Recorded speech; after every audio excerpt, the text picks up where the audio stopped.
Hello everyone. In this video, I will show you how to claim Worldcoin to your Vault account. First, open the World app on your device and make sure you are signed in with your Worldcoin account. On the home screen, look at the bottom menu and tap on the Wallet tab.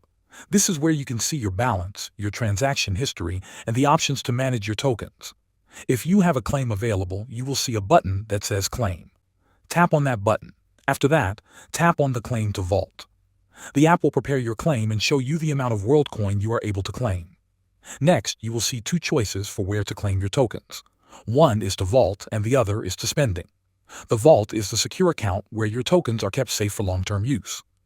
The Spending option is designed for quick payments. Since we want to claim to the Vault, select the option that says Claim to Vault. After you select Claim to Vault, the app will ask you to confirm your choice.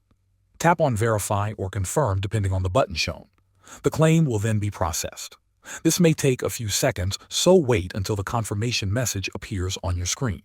Thanks for watching.